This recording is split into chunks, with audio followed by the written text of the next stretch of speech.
સ્થાનિક ચૂંટણી પહેલા આપે 460 થી વધુ ઉમેદવારોનું પ્રથમ લિસ્ટ જાહેર કર્યું.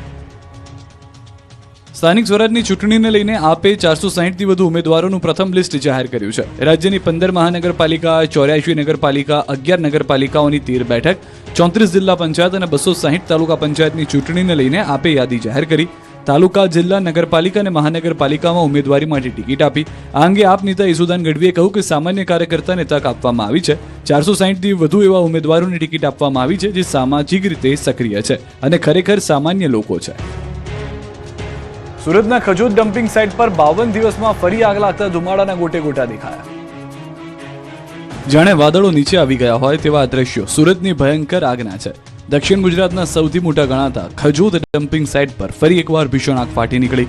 માત્ર 52 દિવસના ટૂંકા ગાળામાં બીજી વખત હીરાબુચની પાછળ આવેલા કચરાના ઢગલામાં લાગેલી આગને કારણે સમગ્ર વિસ્તારમાં ધુમાડાના કાળા વાદળો જોવાઈ ગયા. બપોરે અચાનક ફાટી નીકળેલી આગ જોતામાં વિકરાળ સ્વરૂપ ધારણ કરી ચૂકી.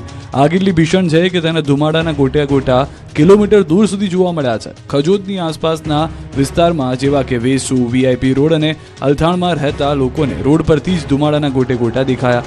આખા વિસ્તારમાં ધુમાડાનું સામ્રાજ્ય છવાયું. આ અંગેની જાણ થતાં ફાયર બ્રિગેડની અનેક ગાડીઓ ઘટના સ્થળે પહોંચી અને પાણીનો મારો ચલાવ્યો. થોડા દિવસ પહેલા પણ લાગી હતી આગ. આગ પર કાબુ મેળવવામાં ફાયર વિભાગને 3 થી 4 દિવસ લાગી ગયા. ત્યારે ફરી એકવાર આગ લાગતા નાસભાગ મચી ગઈ છે. વડોદરામાં પેટ્રોલની ટાંકી ફૂલ કરાવીને યુવાન બહાર આવ્યો અને બાઇક ભડભડ સળગવા લાગી.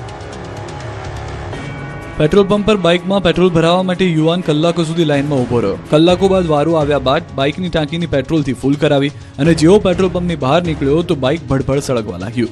યુવાન બાઇક મૂકી દૂર ભાગી ગયો અને ભર બજારમાં મચી ગઈ અફરાતફરી.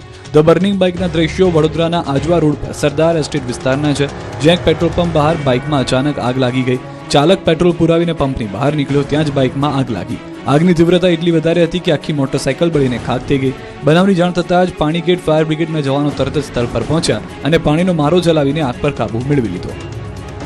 અમદાવાદના વસ્ત્રાપુરમાં નશામાં ધૂત કાર ચાલકે મચાવ્યો આતંક. રોંગ સાઈડમાં કાર હંકારી 2 રાહદારીઓને અડફેટી લીધા.